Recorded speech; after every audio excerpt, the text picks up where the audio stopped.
moi, je suis étudiante à Paris, donc quand je viens les week-ends au Nomad Lodge, j'ai l'impression comme en Mongolie, parce qu'on est assez isolé, c'est génial, parce qu'à côté 1 heure de Paris, il y a des yourtes exactement en Mongolie, c'est installé, les meubles c'est pareil, et puis on est assez isolé, c'est un grand plateau, ici il n'y a que de la ferme, c'est très très isolé, c'est très calme, comme en Mongolie.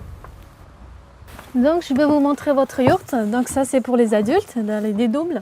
Et puis les simples c'est pour les enfants. Et puis pour le petit déjeuner, le dîner c'est à l'intérieur dans la salle à manger de la ferme. Et puis le sanitaire aussi. Donc c'est la vraie yourte de Mongolie. C'est importé directement de Mongolie. C'est yourte traditionnelle. Dans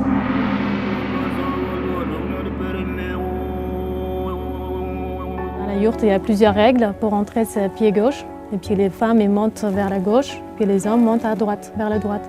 Et les personnes sont plus âgées qui se mettent au fond de la yourte.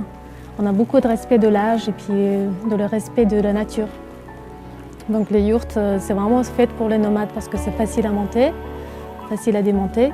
C'est vraiment une demi-heure pour démonter. Pour monter, il faut être minimum 3, ça prend à peu près 3-4 heures. Et puis ils déplacent chaque saison pour suivre le pâturage, etc. Dans la yourte, on n'a pas grand-chose, on peut dire. C'est juste des lits simples et puis une petite table basse comme ça. Et puis quelques tabourets comme je l'ai assis, c'est assez pratique pour faire des feux dans la poêle. Puis c'est toujours allumé, ça garde une bonne ambiance. Puis tout le temps on fait faire la cuisine en même temps, puis ça chauffe en même temps. En Mongolie, il y a beaucoup d'animaux, des chevaux, des chameaux, des chèvres, des moutons et des bœufs, des vaches. Donc c'est nomadisme qui est toujours continué et puis toutes les saisons, ils déplacent en fait, c'est-à-dire 4 fois par année.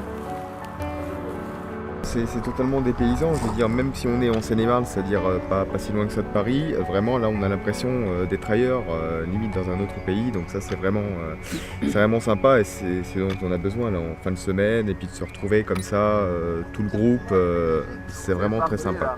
C'est vrai que là, c'était vraiment le cocon et on a formé notre famille de techniciens, quoi. Et ça, c'était authentique. Il n'y a personne qui a fait du bluff hier et franchement, c'était super sympa.